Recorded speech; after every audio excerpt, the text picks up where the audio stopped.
Novas informações e novos desdobramentos, uma reviravolta neste caso. O Alexandre de Moraes, Greenwald, já vem dizendo, né, que ele vai dar uma palhinha de tudo. E eu vou trazer esse vídeo aqui para vocês também.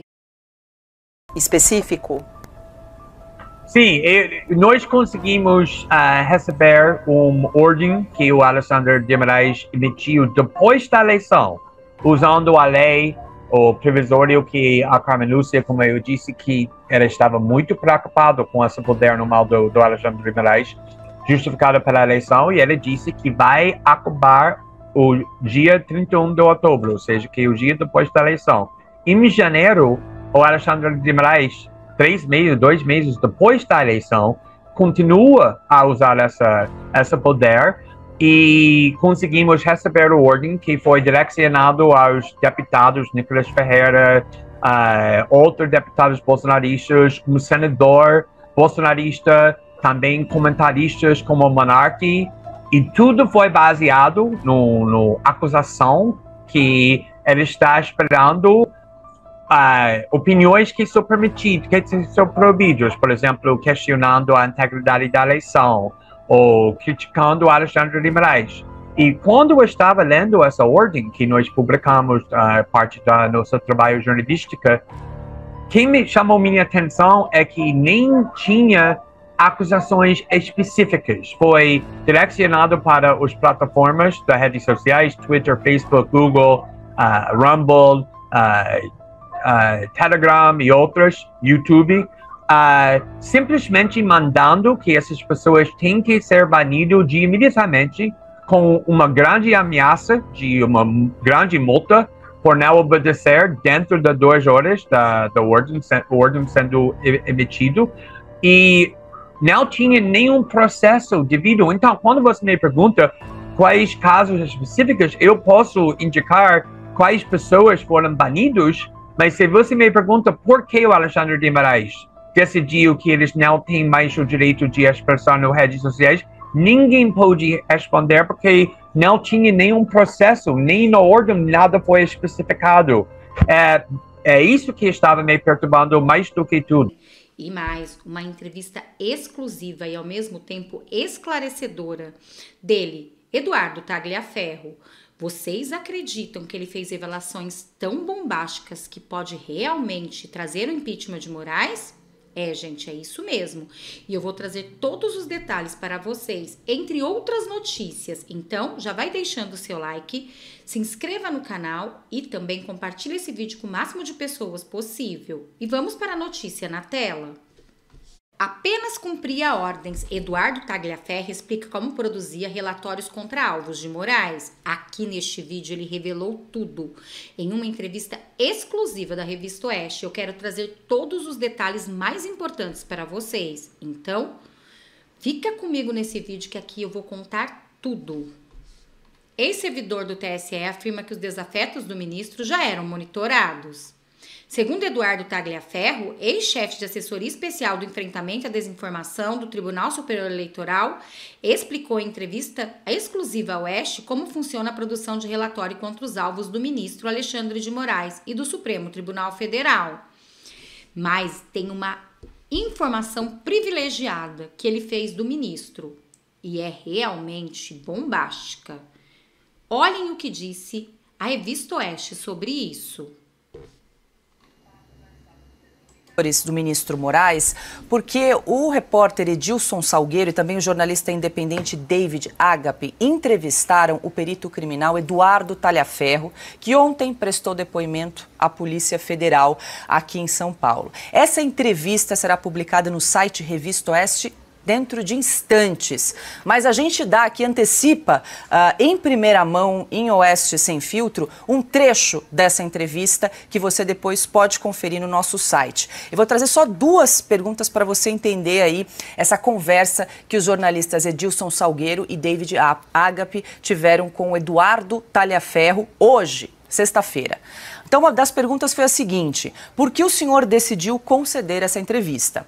E aí Tagliaferro responde: não conversei com ninguém, mas com a Revista Oeste faço questão. Sei a perseguição que vocês sofrem.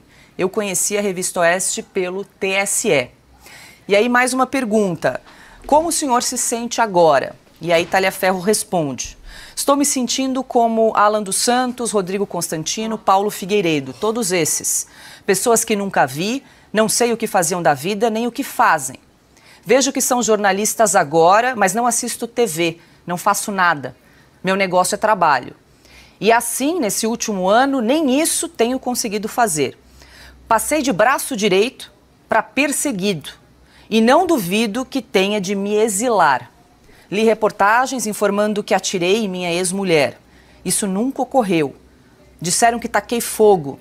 Cheguei a ver uma postagem no Twitter X dizendo que tenho processo de abuso sexual. É absurdo. Querem expor as minhas filhas, minha família. Para acreditarem nessas histórias e me darem um tiro, é 1 segundo. Fecho aspas aqui para a resposta de Talhaferro. Então chamo a atenção que essa entrevista na íntegra será publicada dentro de instantes no site revistaoeste.com. Então você que está aí acompanhando Sem Filtro, fique de olho, daqui a pouquinho a entrevista com Eduardo Talhaferro no site da Revista Oeste. Deixa eu passar aqui rapidamente para o Alexandre. Eu sei que nosso tempo está se esgotando, Alexandre, mas realmente esse trecho aqui da resposta do Talhaferro chama muito a atenção. Primeiro, quando ele diz não tenho dúvida que não duvido que tenha que me exilar, e depois ele falando que teme a própria vida aí por acreditarem nessas histórias e me darem um tiro, é 1 segundo. É preocupante aí essa história. A gente vai aguardar a entrevista na íntegra, mas a gente já soltou aqui, antecipou um trecho dessa conversa com o perito criminal. Alexandre. Ele sabe mais do que nós, porque ele estava lá dentro. Então, ele tem motivos para afirmar uma coisa dessas. Não custa lembrar, ele viu o parágrafo 2º do artigo 220, é vedado todo e qualquer tipo de censura, política, ideológica, artística, é vedado. Mas ele estava sendo usado para fazer censura. Vamos pegar a Revista Oeste, não vi nada, só tem notícia. Não, use a sua criatividade. Então, ele sabe como funciona. Ele estava lá dentro, ele fazia parte. Por isso ele está... As palavras dele são, digamos, denotam mais conhecimento do que nós. Ele estava dentro, a gente ainda está fora. Piotr, daqui a pouquinho essa entrevista vai ser publicada aí no site da Oeste, lembrando que os repórteres, então, Edilson Salgueiro e o David Agape, conversaram na tarde de hoje com o Eduardo Talhaferro, e chama atenção, né, que ele disse que não conversou com ninguém, mas abriu espaço para a Revista Oeste justamente porque nós fomos citados na troca de mensagens. Use a criatividade, foi para nós. Isso. É ele que recebeu do Dr. Ayrton para que usasse a criatividade, porque ele, Talhaferro, tinha dito que no olhar de perito dele só tinha encontrado publicações jornalísticas na Revista Oeste. Agora, ele era o sujeito que trabalhava nessa comissão de perseguição, nesse aparato persecutório dentro do TSE, em conluio com o Supremo Tribunal Federal, e está se colocando agora nessa condição de perseguido e explicita isso, inclusive com temor pela própria vida. É um furo jornalístico importante ver a íntegra dessa entrevista, que vai daqui a pouquinho, né, no site da Revista Oeste. Só antecipamos um pequeno trecho ainda, que está sendo, digamos, terminada esse trabalho de edição, né? Exatamente, Piotr. Cauty, a gente antecipou aqui 2 perguntas dessa entrevista que logo mais aí vai ser publicada no site da Revista Oeste. Cauty, suas considerações aí, o Talhaferro dizendo que está se sentindo como o Alan dos Santos, como o Rodrigo Constantino, eles que foram investigados, né, a mando do ministro Alexandre de Moraes, de acordo aí com essa troca de mensagens divulgada pela Folha. E ele fala outra coisa muito interessante. Provavelmente terei que me exilar. Teremos mais um exilado político brasileiro, dessa vez um dos mais próximos colaboradores do ministro Alexandre de Moraes. Provavelmente ele está temendo por sua vida, né? Pelas palavras transpare claramente um medo por sua incolumidade. Então, Talhaferro, ele quis nas entrevistas para mostrar o que está acontecendo, o nível de gravidade o que o Brasil hoje enfrenta, com uma censura de um lado, violações graves e sistemáticas da Constituição e da lei por parte do gabinete do ministro Alexandre de Moraes, e o risco até da incolumidade por quem denuncia, ou como nós, aqui na Revista Oeste, por quem faz simples jornalismo. Afinal, eles mesmos disseram, só achamos publicações jornalísticas. E a resposta foi, use sua criatividade para incriminá-los. Ou seja, esse é o Brasil do absurdo jurídico que vivemos hoje. Ou melhor, do Estado de Direito dos jagunços que vivemos hoje. Deixa eu passar aqui para a Ana, lembrando que ontem, Ana, o Eduardo Talhaferro prestou depoimento à Polícia Federal e o ministro Alexandre de Moraes mandou apreender o celular do perito criminal. Tem muita gente perguntando aqui no nosso chat onde que eu assisto essa entrevista. Não é uma entrevista por vídeo, tá? É uma entrevista por escrito que será publicado no site revistaoeste.com dentro de instantes. Nós antecipamos aqui um trecho dessa entrevista, mas a íntegra será publicada então no site revistaoeste.com. É texto, não é vídeo.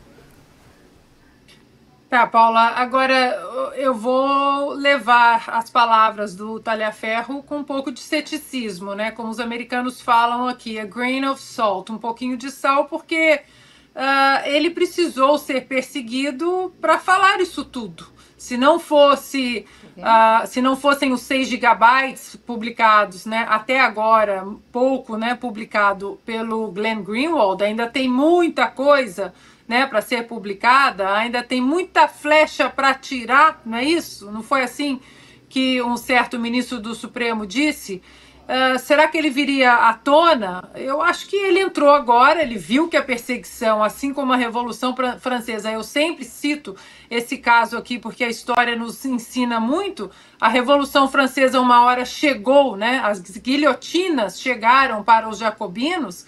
Eu acho que ele entrou no modo de autoproteção e ele sabe que a Revista Oeste nós vamos publicar o que são fatos, nós publicaremos fatos jornalísticos e a verdade, como ele muito bem disse, né? E viu, eu procurei ali, mas só tinha fatos jornalísticos, o problema é a continuação do diálogo. Use a criatividade e o outro respondeu, vou dar um jeito, risos. Gente, vocês podem perceber, ele está desesperado, na verdade, se sentindo perseguido, como todos aqueles que enfrentou o sistema. Bater de frente com esses poderosos é até mesmo correr risco de vida. Vocês, eu queria saber a opinião de vocês sobre isso. Deixa aqui nos comentários e também quem vocês votariam para prefeito de São Paulo. Muito obrigada a todos, até o nosso próximo encontro.